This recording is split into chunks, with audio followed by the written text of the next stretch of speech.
Welcome to the next of our sessions, which is our expert panel session. We have needed to improvise. One of our panel members that's on the list hasn't turned up, but I suspect he has very good reason, and I will talk to Willie later. But we have Jerry Elamia, who is going to be filling in for Willie, who comes from that practitioner background and will be speaking in his capacity in terms of some of the questions that we'll be leading through.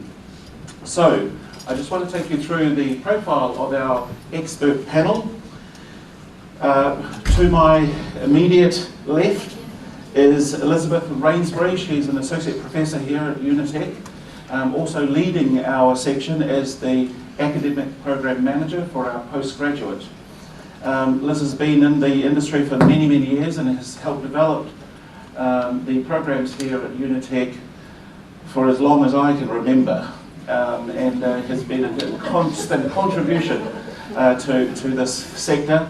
And we're delighted to have her to speak, not limited to, but to speak from the perspective of the educators of accounting in terms of some of the AI challenges and questions that we're about to go through.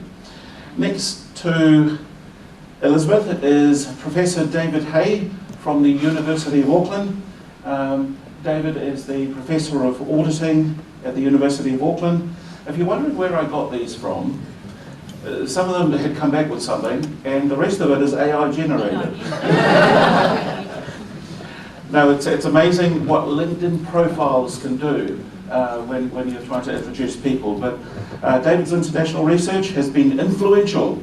David is a former winner of the Notable Contribution to the Auditing Literature Award, presented by the auditing section of the American Accounting Association with his associate authors. He also is the co-author of a recent reference book on auditing and auditing research, the Routledge Companion to Auditing, and an author of more than 80 articles in refereed journals. So quite a track record in terms of our profession in accounting and accounting education. Thank you, David, for joining us. Next to David is Samuel Chen, Chartered Accountant, Australia, New Zealand. Samuel Chen is a Chartered Accountant and Certified Fraud Examiner based in Auckland, New Zealand, with over 7 years of experience in the financial sector, currently a Senior Business Development Consultant at PwC, New Zealand. He excels in forging strategic partnerships and surpassing sales targets. I can understand why they keep you on. So thank you, Samuel, for joining us this afternoon. Next to Samuel is Anne Liu from CPA Australia. Anne is a CPA with over 25 years of accounting and finance experience. She has worked in various industries and commercial roles. She has been deeply involved in the New Zealand and global tech startup space, and has held senior global financial leadership positions in the past 10 years, driving innovation and growth and helping New Zealand tech startups in her passion. Currently, Anne is the CFO at Clarabot, an AI robotic startup with subsidiaries in New Zealand, Canada, India, and the United States. This year, she was nominated as the finalist at the Australian CFO of the Year Startup Award. So, again, we're very delighted to have Anne join us as part of our expert panel today as well. And of course, I won't read out my friend Willie Johnson's profile. You can see it on the program. But I am grateful to Jerry Elamia for filling in and stepping in. A lot of you may recognise, especially those of you here at AUT, at Unitec, may be familiar with Jerry's face at least, is because he used to be the face of Unitec. You know, when we came here, this is the first time I've met him in person, but your face is familiar. It's because it was on nearly every poster around here at Unitec, because he was one of our leading scholars that then joined one of these big CA firms and has worked in the industry and continues to. Willie, I saved you a seat. Was it the wrong formal room. Oh, sorry, did I send you down to the red lecture there? I will read Willie's profile. So thank you, Jerry. No, you stay there. They obviously know each other. Willie is a chartered accountant with over 20 years accounting experience in New Zealand, initially with a Spicer in Oppenheim, as well as 3 years as a partner with Christmas Gowland Limited. Willie also has 3 years offshore company and trust experience in the Cook Islands and the British Virgin Islands. Willie specialises in business structuring, operations management and financial management for an extensive list of clients ranging from professional athletes to general business entities to iwi organisations. I'll also add to that Willie and I used to be on a trust together for New FM, and ever since we've been mixing in that capacity, we've got up to all sorts of mischief. So we're delighted to have Willie here. And I'll just share this with you. When we invited Willie to be part of the panel, he emailed back and said, "I don't even know how to spell AI." But that's the humility of this man. That's the humility that he brings to the panel. So this is our panel for this afternoon. Thank you all for coming along. And the format that we're going to follow is this. I have a few questions. Now, in the presentation that we had this morning from Kaya Patel, he introduced a number of challenges, developments. He had some predictions of what might be happening in our sector as a result of the emergence and the developments of artificial intelligence, and in particular generative AI being the latest version of artificial intelligence. So it prompted the idea that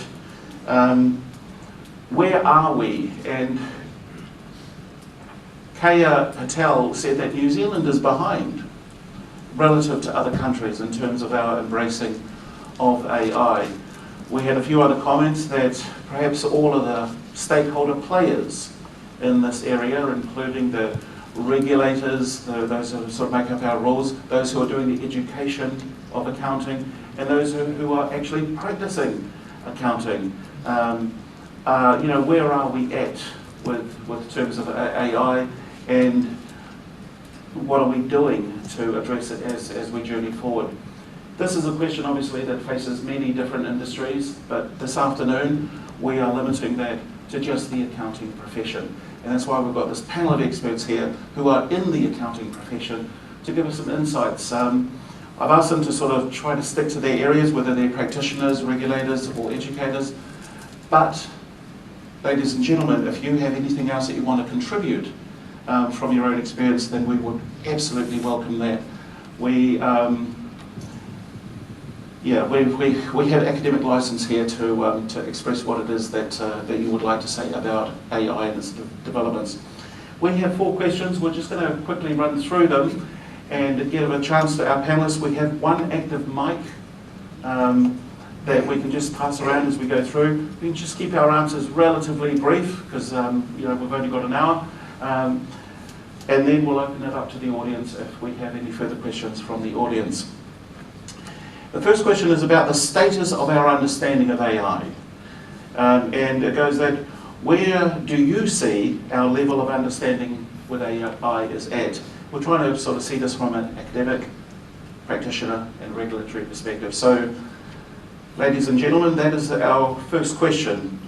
Where do you see our level of understanding of AI? Perhaps if we start from this end, because you were late, Willie, and then we'll pass our way through. Okay, probably.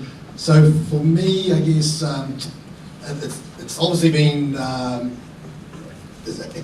more accepted, I guess, or embraced more so in the last year or so that we start talking about it. We sort of heard about it, and our firm anyway, sort of heard about it, what it could do. I think prior to that was all about blockchain and what that's going to do to our industry with regards to payment of funds. But that payment of funds, journal entries being done at one side and then the other side. It seems to be AI is the flavour at the moment. And it's been embraced, must admit. I've had a bit of a play with it. It's amazing the knowledge that it has in there. It's also quite scary. But I think also with regards to, as a practitioner, clients, accountants, your team, I think a lot of people, when we were talking here a bunch of years ago, people joined the accounting area not to deal with clients, not to face them, not to do numbers. But even with AI, I think what's going to happen is a lot of the routines are going to be automated, and then I think the soft skills are going to come even more so. Yeah, so there's a bit of a change in what an accountant, a traditional accountant, delivers, I believe. Sorry, it's probably longer than the quick answers you're after. But No. Yeah, apologize. From an accounting education perspective, I'm just speaking my personal views and my observations. But in terms of understanding of AI, I think like the adoption of any kind of technology, there are some people that are keen and want to adopt it rapidly and experiment with it and explore it. And there are those that are reluctant and want to understand more about it. So I think perhaps at Unitec we're at early stages, but we are making steps in terms of discussions.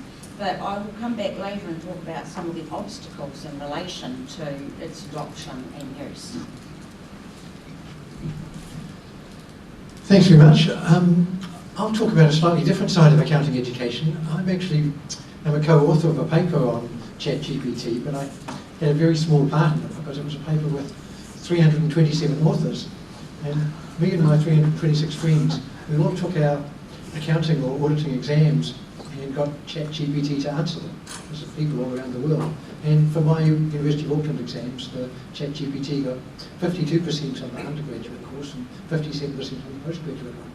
And that was pretty typical all around the world. The answers were pretty much the same. So ChatGPT knows our subject, but it doesn't know it that well. It's not an A+ student. So I think that's pretty interesting that it knows. And that was 2023 ChatGPT. So it probably learned a whole lot more, and it probably learned a lot more from doing those questions. So the issue about it, I think, is that in education, we can't rely too much on exams, particularly the way we do now, where the students are maybe in their own room working on a computer. They're going to very easily be able to scrape their 52% using ChatGPT, whether they know anything or not. So you're going to have to look for students to do better than that. And I guess it's really important that we've got other types of assessment. So students have to show up to class and do presentations, take part in tutorial exercises, all those other things that show that they really do understand it. They're not just hiring it out to ChatGPT. The other thing I learned from that was ChatGPT hallucinates. So particularly in the postgraduate class, the ChatGPT would make this really convincing answer, tell you this beautiful paragraphs that flow to each other, well supported, and a fantastic list of references. And the list of references would be people that you knew, Stephen Kahn, Norbury Wong, something like that, and a journal name that sounded reasonably convincing. But then I go and look it up and find that journal didn't exist, and those people didn't write that kind of paper. ChatGPT was just doing what a student might do. It was giving us the answer that I thought would look good. And you have to be pretty, I guess, aware of that kind of thing and make sure that you're not falling for ChatGPT's hallucinations. And I think that's probably going to apply in everything you do. ChatGPT will give you the answer that looks good. I won't always be the right answer. So those are my thoughts for now. You can come back to me later. Samuel? Thanks, David. So from my point of view, I guess it's like when you look at the public practitioners, then most likely that you will be using ChatGPT at some stage that we're helping you with the journal entries. And the simple as that is like if you look at tax lab and stuff, and imagine old days that we have to do the manual, well, we have to do the journals by ourselves, and we have to understand what does that mean for that journal. But now we don't have to, and you just do a transaction and into the system, and they do the journal for you. But have you ever actually reviewed those journals, and what does that mean? Especially for new grads, and it's like we have a lot of new grads like joining us in the new year, and most of them they're gonna start like reviewing right away, and this is just quite challenging for them. And also like echoing back to William's talking about like the soft skills, and it's like for all the solutions, for all the ChatGPT or all the AI stuff that you have been using, they are all from the sales perspective that you've been sold, and then like it's sold by us, by the business development consultants, and then we come to you and say like, hey, this is a better solution, but AI doesn't have the capacity at this stage into helping to just making the sale or initiating the sale at this stage. Yeah. Good afternoon. So thanks everyone. Appreciate the opportunity that Unitec provides for this event. So as you guys are aware that I'm actually come from a completely commercial background. So I'm the CFO at AI robotics company called Clutterbot. So we have AI, machine learning, data annotation teams. So what these people does is brings to a really fundamental question, which is what is artificial intelligence?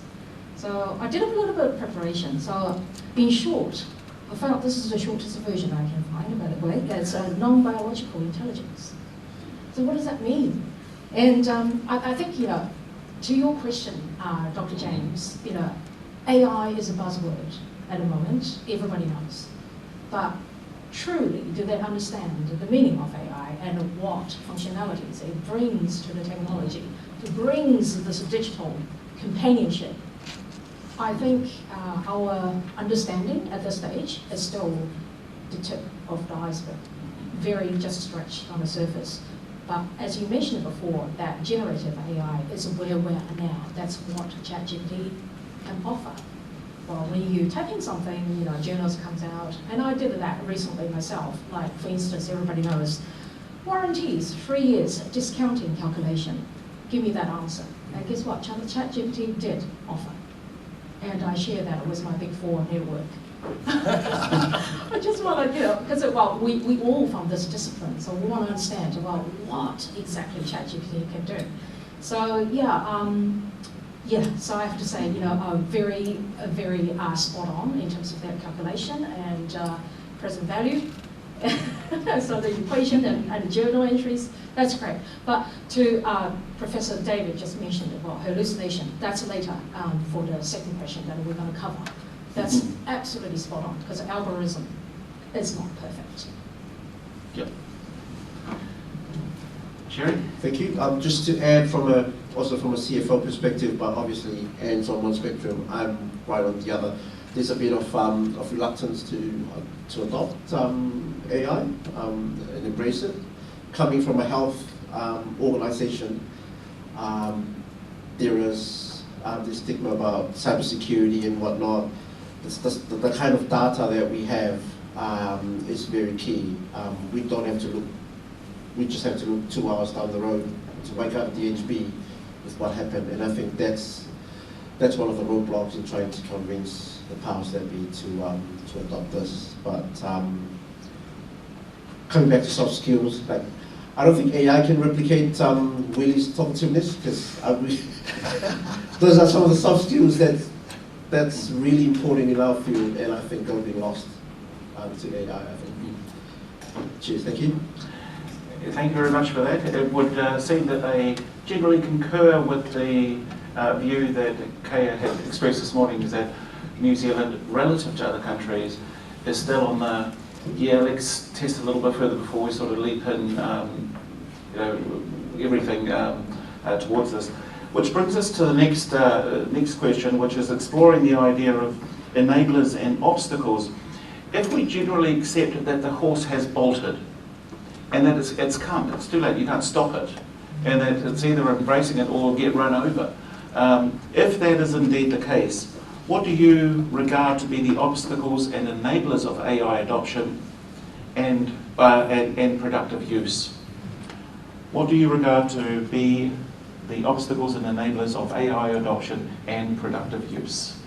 Well, we can start off with the other end now.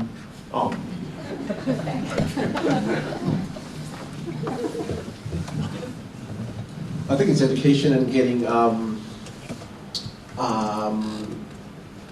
the bosses and whatnot to be more open-minded about AI.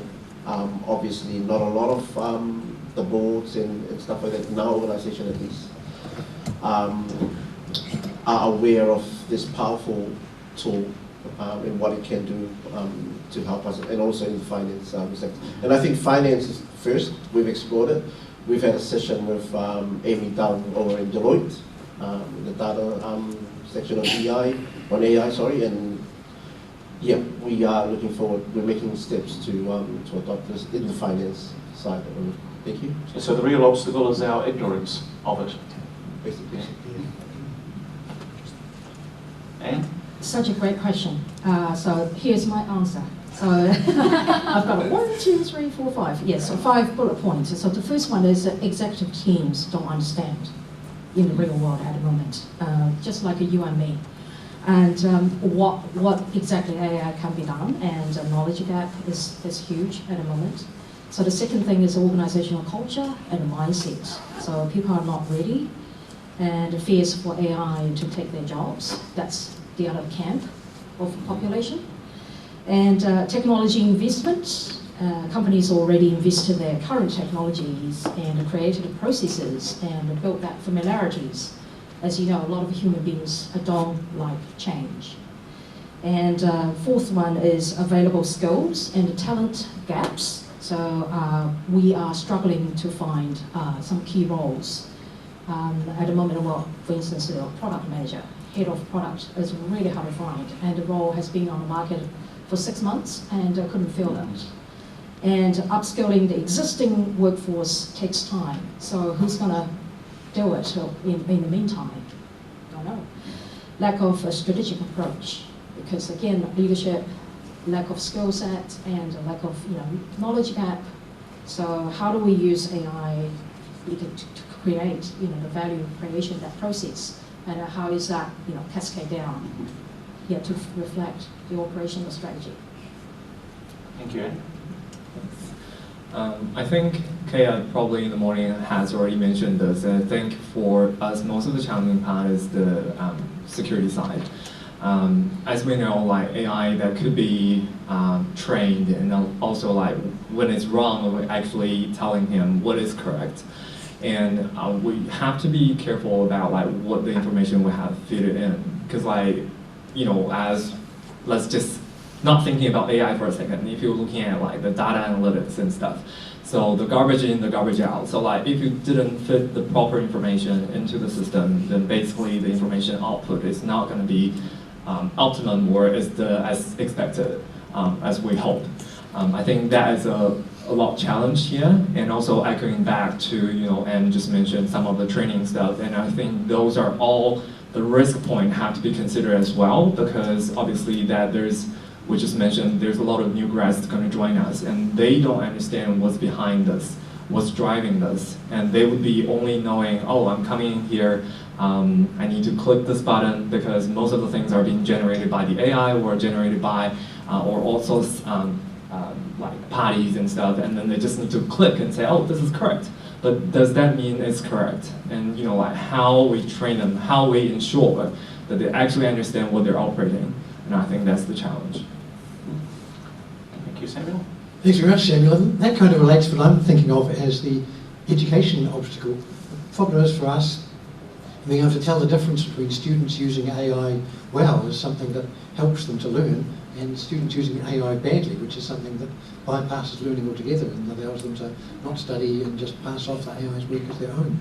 I looked at what for educational institutions, how is their policy, and for instance, Unitec says, yes, you can use AI, but don't submit it as your own work.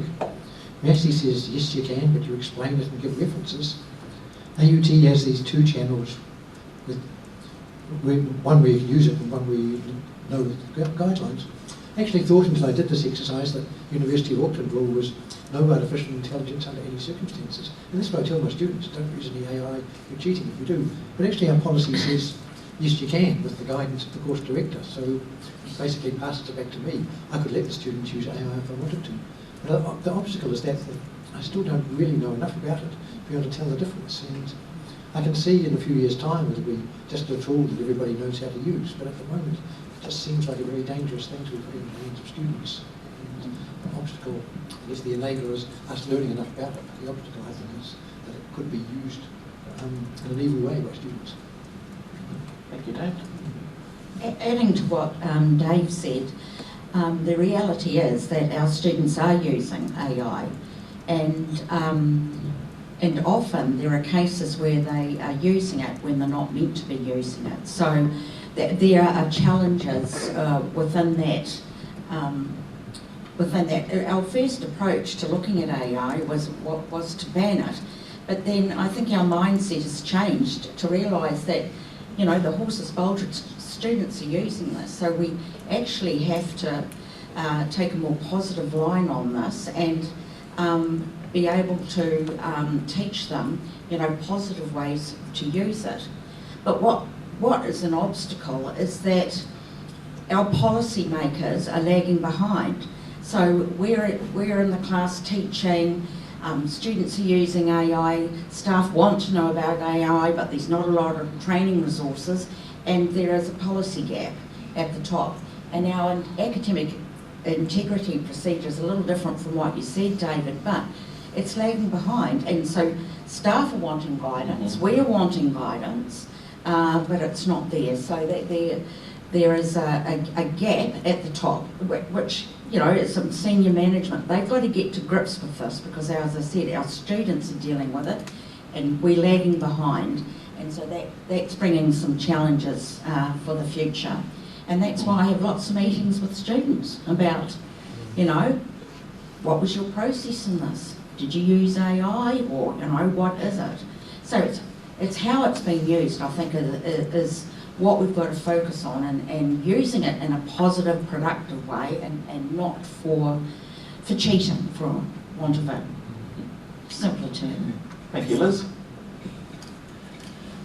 Yeah, I think just sort of when Jerry made that comment, it's the board or whoever it is that's, and I guess I'm part of that grey head or no hair brigade, and so trust is a big thing, and then we sort of go back and we look at how we learned to be accountants, but we sort of try and take accounting to allow people to be business people. So that's a big thing within our team, and business people, you're always forever learning, and so we've tried to embrace it in a funny way.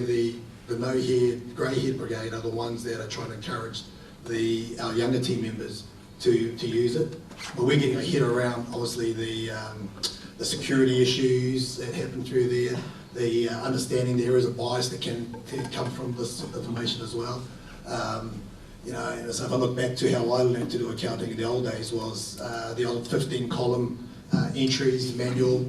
You know, not allowed to use a pencil was in, had to cross out, you had Twink, and Twink didn't exist then. That was a game changer for accountants. You had to see how many journals got redone. But when we look at what is it, I think at the moment, probably the obstacles are obviously the older guys or those that don't trust the system. We like to understand everything. I guess Kiwis, we sort of like to lift the engine off it and have a look around and pull a few things, but we can't quite do it with this. But then we put things into a line and, holy hell, that's amazing. Where did that come from?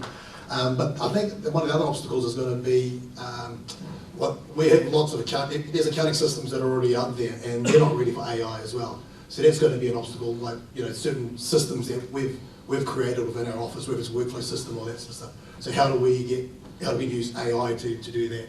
And that will start happening as well. We can definitely see, you know, there are benefits, there's efficiencies, you know. I think as accountants come through, there's the mundane routines that, you know, they can be automated and all that stuff, and sorting out a bunch of numbers very quickly, you know. So there are gains in there, and I agree with that. It's good that the approach that's been taken here, it is here. You know, just like I guess when I had a kid and we tried to take them off the iPad when they were like 5, you just got to allow them to get used to it, and they're going to get better at it, and, you know, so it's here, and just enjoy it. So you've actually preempted the third lot of questions about, you know, we've discussed where are we at in terms of our status of knowledge with AI.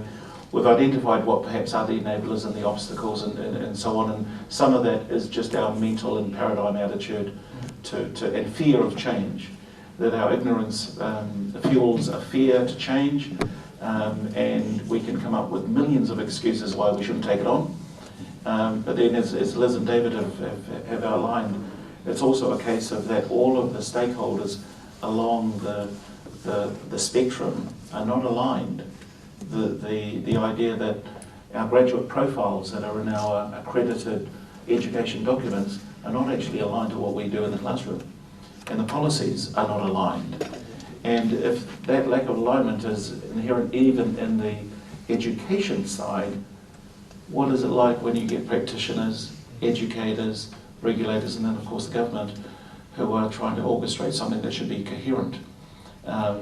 And that's certainly one of the things that we could perhaps, as a result of this conference, relay back to the sector more generally. But you answered the question of, well, what are the benefits? And you've identified clearly that there are some benefits to be gained. Some of the researchers indicated that efficiency is improved by about 30% for those organisations that take on AI. But we'll pass the mic back to Liz then to identify or answer the question of what do you see as the greatest benefits and downsides, including risks and fears, for accounting in an era of AI? There are benefits, it's what you were saying there, Willie. Like from an educator's point of view, I think ChatGPT could be very useful in terms of developing lesson plans, vignettes in terms of cases, giving it some notes and saying, coming up with a sample of PowerPoint. So I think it could make a teacher or a lecturer's job more efficient, or give more ideas or examples.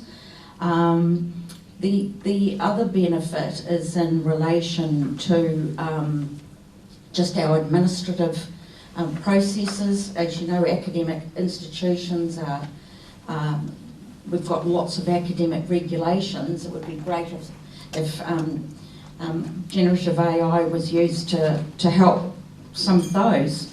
Part of the downsides is the fact that I'm talking about this lag, that things are ahead of us, and we are not being responsive enough. And I think your point, James, about alignment is really important. Like I would say, our graduate outcomes are out of date at the moment because they don't mention anything about AI. I think the accounting professional bodies have a challenge there also to update the curriculum, which we're accredited to got to tackle AI as well in terms of what the accounting profession expects in terms of the education sphere. So that's a challenge out to those bodies, and they're not easy things to answer. Thanks, Liz. Thanks, Liz. I guess I'm going to think about it in a slightly different way. If you think about yourself now and yourself when you were half your age, so if you're 42 years old now, think about what you were like when you were 21. And I bet you're way, way smarter now than you were when you were 21.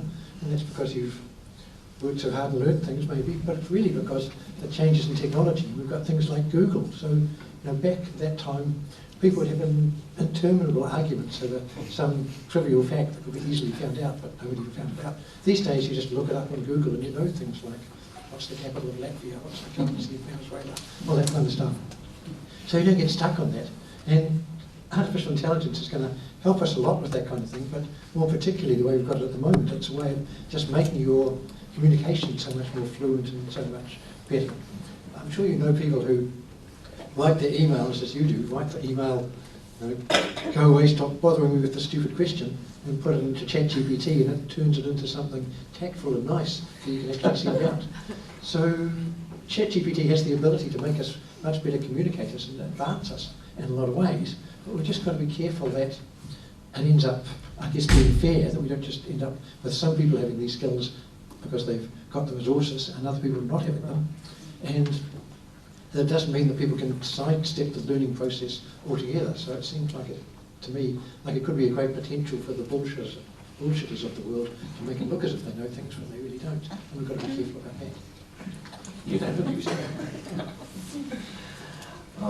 I think we all agree with that AI can definitely help with the efficiencies and it just makes things go a lot faster. I think that's the most benefit of it. And also I think, like if you wanted to have a master of citation, go for AI. They can, read millions of books and just in seconds, and then tell you like which this referencing is coming from. And I think those are good for that. And if you really wanted to look for a reference and stuff. But I guess like the challenge is like if you're really looking at this, and we were talking about it's data input because it's artificial intelligence and still based on the information we feed in.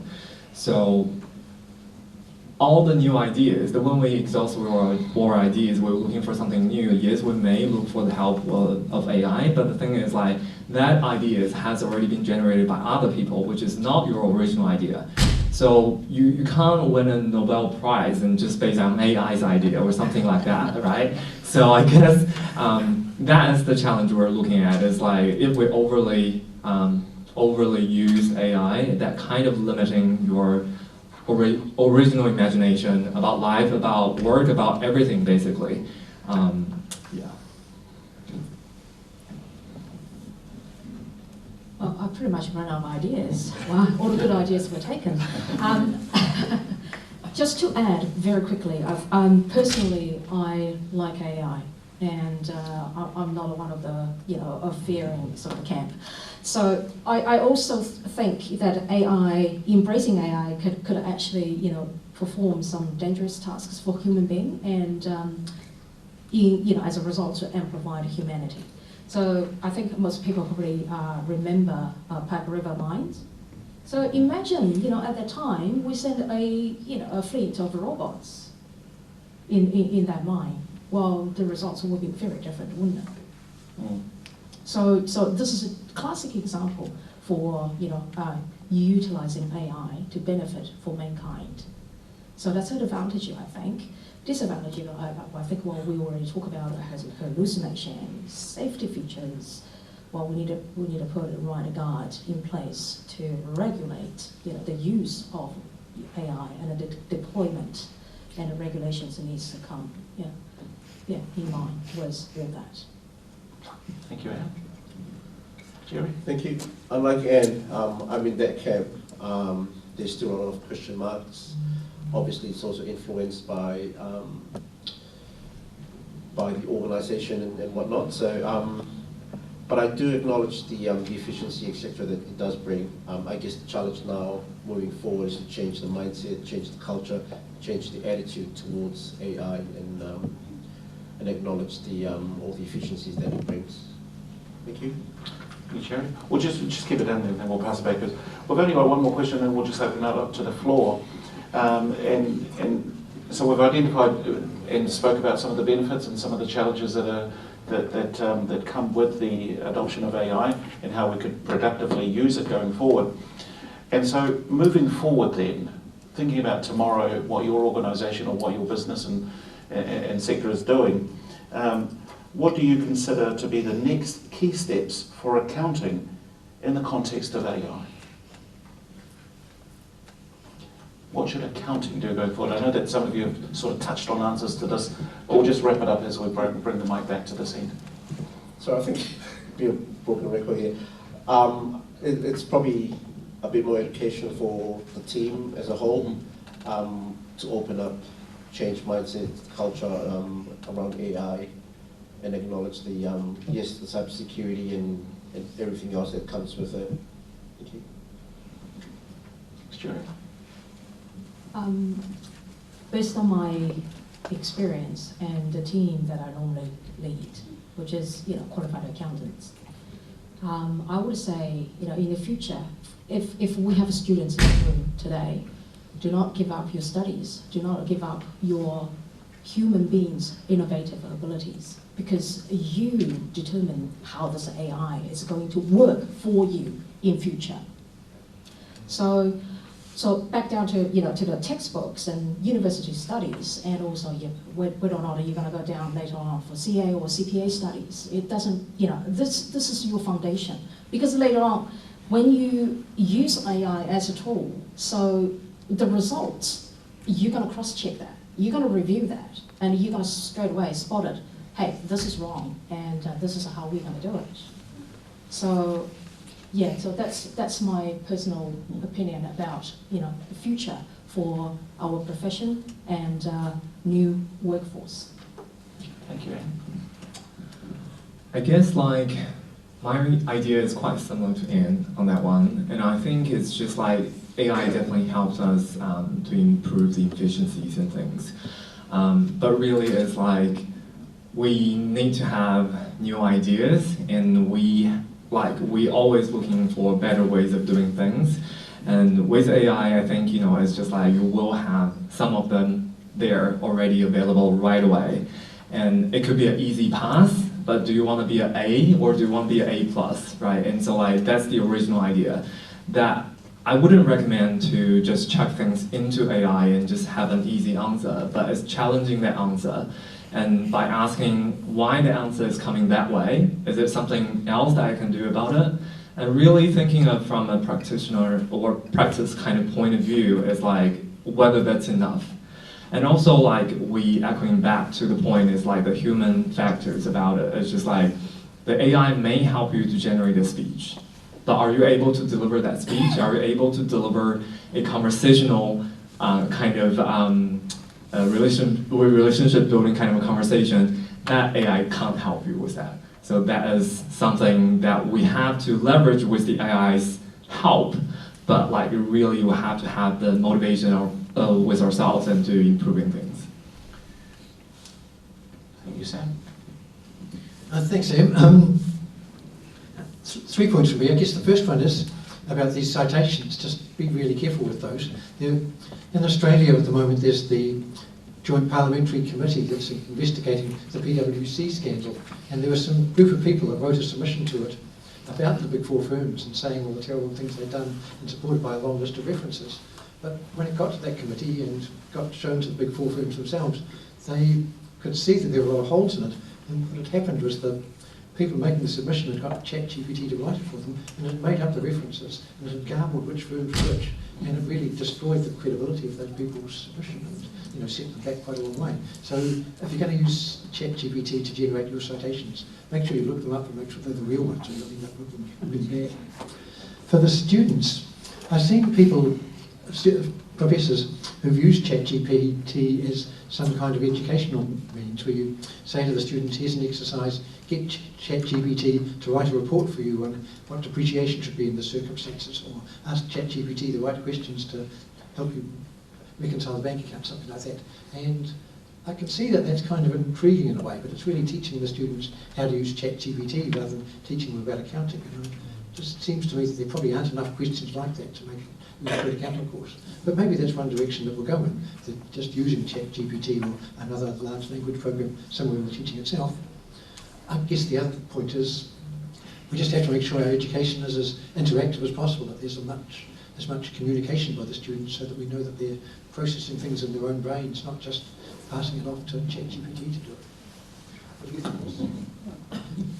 Look, I support what the other panellists are saying, and it's heartening to say that critical thinking skills are still important for accountants, that communication skills are still important for accountants, and I suppose it's on the educators to reinforce those competencies which are in that the professional bodies require as well. What I think we need at the moment is upskilling of our staff, and I also think we need a curriculum change. I understand what David said in terms of his examples about AI, but I do think we have to integrate AI more into our curriculum. And I think from today you heard our guest speaker say that there's an expectation that, an example, that firm PwC expects the students to know about the use of AI. So probably things about developing good prompts and that may be important and integrated into the curriculum, but not overtake. It's going to be a balancing act, isn't it? But not overtake the other important technical skills and, as I said, those other competencies. The only issue for us in the ITP sector is, do we have the resources to be able to support these changes? And that's a never-ending issue in our sector. Thank you, Liz. Yeah, I was just thinking when Dr. J was reading my bio, it said I had 20 years experience, so that was probably written 15 years ago. So, and then I started thinking about, so it's Spicer and Oppenheim, which is now BDO. When I started accounting, 1990, office, 2.5 floors, 60 to 70 staff with 5 computers. And then when computers were coming out, they sort of said, it's the end of accountancy as a career. Still going. AI is probably another one of those things that's come through. I think we embrace it. And that's where like the soft skills are important. We sort of look at we call it the love factor in our office. So with our clients and the empathy side, that sort of stuff. Looking forward to a computer doing that. Just those things. Those things are very important. Another thing I sort of heard the other day was, and I guess what AI does is it answers the question. And it's talking to someone, we're just going through values and all that sort of stuff for our biz, our team, and what the person we were doing, facilitator was talking about was, don't answer the question, listen to the questioner. And once again, an AI will just give you the answer, but then sometimes in business, the client's going to ask you something, you can answer it, but then you sort of go, okay, what's he really asking here? You can sort of sense, what he's after, so there's all those sorts of things, and once again, that's all part of the exciting part of how our, if this is your career, vocation, whatever it is, how that's evolving, it's, as I say, we're continuously learning, always learning, I love lockdown because I was bloody learning instruments, things like that. I'm still terrible at them all, but once again, always learn. This is all part of it. So don't be afraid of it. As I say, there's going to be something else in another 10 years, 5 years. And we'll still be around. We'll still be around, exactly. But I think some of the steps for us, as I say, have been shared as well. I think there's got to be we've got to go to regulators, there's got to be guidelines, ethical guidelines and all that sort of stuff that needs to happen. Can't trust all this stuff, 100%. So, in the early days as well, we talked about businesses creating a McDonald's manual, so you just followed the steps, and it was about dumbing down roles and jobs. It's actually important to have a lot more smarts about it, so that you can actually look at the information, as we're talking about critical thinking, or that's do the sniff test, before sort of passing that on, those sorts of things. Even more important, that sort of stuff. You get some big trouble trusting what pops out of the computer. Right. I suppose what we've gained from our panellists on this is that we do need to take this carefully as we go forward, but that we can address our fears by becoming more aware, as Jerry was saying. The more familiar with it, the less scared we will be of the change that is imminently coming. Having said that, some of the stuff that David has mentioned echoes what we heard from Kaya Patel this morning, that he still values the idea that if you are to critique a balance sheet or an income statement, you do that a lot better if you know how one is put together. So you can't sidestep the knowledge, the foundations, if you are going to be elevated to the level of critical thinking and evaluating something and so on. We can't just idly write off what AI will produce as being authentic and yours. Your credibility runs with it. And if it produces a whole lot of hallucinations, like the panelists have said, then your credibility is going to be a hallucination before long. I guess my question is, I might have this round back front, but where do you see the role of scientific method or methodology with AI? Where do you see the role of scientific methodology in the context of AI? What are you asking us for? I guess we're looking at the research side of what we do as academics, and I think most of the journals at the moment are saying there's a box to tick, did you use any AI in preparing this article? And you've got a ticket to say, no, you haven't, or they won't consider the work any further. So as far as research is concerned, AI is completely unloved and and rejected. That can't last. We've got to find ways around it. But it's still got to be original work thought up by a person to be worth publication, I guess. So I think AI is definitely kind of standing in the shadows and maybe pushed out of the room completely as far as research is concerned. But I don't know, you, with your knowledge of the scientific method, might be able to think of ways of taking it forward, but at the moment it's really not getting anywhere. Did anyone else from the panel want to answer that question? Any other questions? Yes, James. Thank you, panel. It's been a really interesting cross-section of opinions and insight. Pearls and gems of wisdom. Really enjoyed it listening to you. Willie, you mentioned routine, and I see as this morning, in some of those applications, that was explained that AI is going to be able to tackle a lot of routine processes and procedures, and that's where the productivity is going to improve. I thought of an illustration which I was sort of running over in my head. Give someone a violin and ask them to play it. No one is going to pick it up like you do Menuhin and just play it, right? And that's a little bit like AI. It's a tool. And will someone be able to just use it and produce a brilliant result?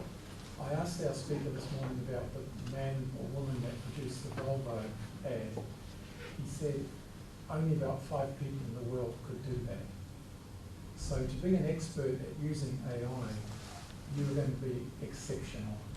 And the majority of our students are not capable of using AI competently to produce a competent literature review, for example. And I think the real danger is that we are going to trust what comes out of AI without interrogating it, because a lot of it is trash when it comes to unstructured problems.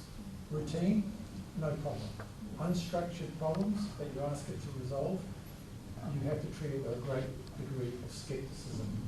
And so I see it as a tool that has to be used with a certain degree of expertise to be able to get good results. And those without that expertise, like the one never having played the violin, it's going to produce discord information.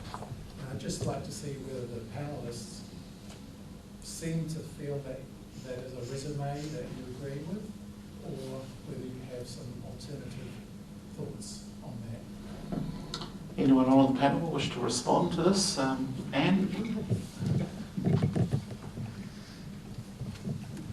Thank you so much. That's a great narrative, and I fully agree with you. So, give everybody an example. We recently engaged a SaaS platform called Fathom. So what Fathom does is a consolidation platform. So because we have 4 different overseas entities, so we need to consolidate and FX exchange and translate and combined as a reporting currency USD. And this task, we do have Excel, traditional Excel model, which is New Zealand, India, Canada, US come together, and then we do the manual Excel work. And what this SaaS platform does is, initially we need a plug-in order mapping. Basically, so all the GR codes needs to be in line, and then API through our accounting system. Once that comes through, you check everything is in line, all the entities, and automatically generates consolidated P&L and a balance sheet. So that task, previously our team normally takes a day to complete, and now it's just 5 or 10 minutes. So that's a significant increase of productivity, and I think everybody knows and acknowledge that benefit. The other things, I think, what we're talking about AI now, the AI now is not super intelligence that, it's gonna, come to humanity and then cause a significant threat that stage. It's still years and probably, decades away. We only just started this journey.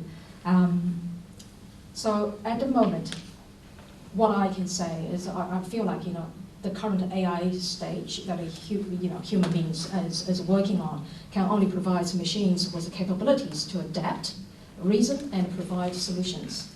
But of course, that comes with a hallucination because algorithms is not perfect. And sometimes, that's why students needs to learn the hard yard, understand the foundation, so that going forward, when the wrong content, generated by whatever the platform, and then they can recognize it straight away.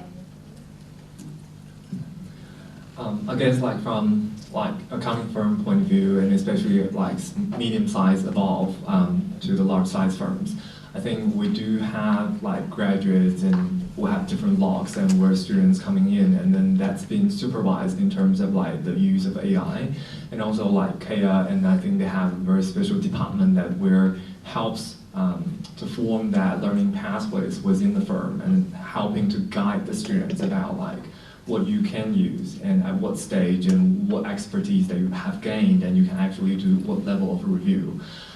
That in that controlled environment, then yes, that can improve the efficiency one way, and the other side is we're assuring the quality of the service.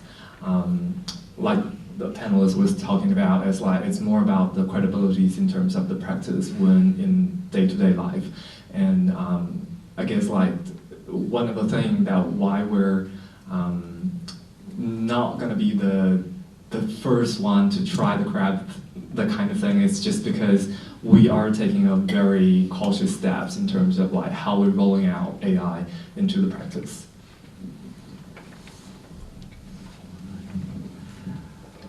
I'm just conscious of the time, and thank you for your questions. And can I thank again our panelists for their contribution to our debate. We're coming to the stage when we're going to migrate out of here to our individual sessions for the afternoon session panels. Please stay where you are. We've got a few gifts from Unitec to be handed out. So where's Gayani? So look, on behalf of Unitec and our conference committee, would like you to receive these gifts for giving up your time and coming along and sharing with us your experience, your ideas, your contribution. They have been absolutely valuable to the ongoing debate on AI and the impact on our industry. Now, we have these. And I'm not being unkind to you, Elizabeth, but you're in-house. Just over here. No, Willie. Oh, gosh. I don't need this any longer.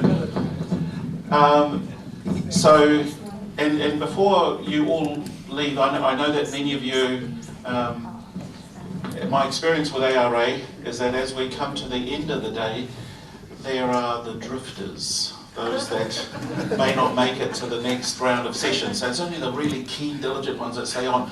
But I did want to acknowledge a group of people who have been absolutely valuable to putting together this conference. And I thank you for those of us who gave us good feedback, not those who gave us negative ones. Just joking, it has been a pleasure putting this together. I am your conference chair. I am James Prescott. Khalid is our deputy chair. He's been helping us along. This young doctor is not an accountant, but he's an honorary one. And he has been helping our school along feverishly over the past several months. I actually thought he was an accountant, but he does something bizarre like digital marketing or something or other. But anyway, so there's Khalid. Nadessa Ganda, who you heard this morning. Please stand up and my full names up. Saman, who has been responsible for receiving your papers and getting them reviewed. Wajira has been helping out with that. We can thank Gayani for organising our food and working with the events manager. Who have I left out? James Stewart has been helping out as well. And Lakshan, who has put together our program. Thank you, Lakshan. Where is Melinda? Melinda has been on that reception desk has helped out with all our badging and making sure that everyone is labelled and given a title or an identity. Is that it? I think that's. And of course, Elizabeth, our boss, who's been helping us as well with our weekly meetings as we've come to this conference. This is not at the end of it, but this is just to acknowledge the people who have helped us put this together in the way that you are seeing. Not only that, there has been financial support from some sponsors. I want to acknowledge them while we're all together here. We've got CPA who have contributed financially, so thank you, Terry, and your team, and is also the sponsor for our Best Paper Award, which we will be giving out at the end of the sessions. We've also got Chartered Accountants, Australia, New Zealand, who in the Australia, you're still there, and just your contribution, what you said this morning about Liz, you said that the profession should be putting together some new learning outcomes, perhaps to embrace AI. She's a step ahead of us. It's coming, so we can all expect it coming in the near future. So thank you very much, Cans, for your contribution and your continued support in this conference for the many, many years that it has now been running. We have two other small organisations that we have approached and have been kind enough to give us also money to help with the cost of our conference. Waka Pasifika out in West Auckland, and also Baker Tilly, who I'm not sure if we'll look here today, but has generously helped with the financing of our conference. You know, as a bunch of accountants, we had to do this on a shoestring, and it really did take our skills down to costing every little thing and putting that together. There is still a perception that that's all we do is just spreadsheets and dollars, but we're much more than that, of course. We are the social scientists of human interaction, because you can't tell anything more about a person than the way that they spend their money. So, on that note, please, a final round of applause to our panelists. And we look forward to seeing you at the next sessions and at the final close. Thank you.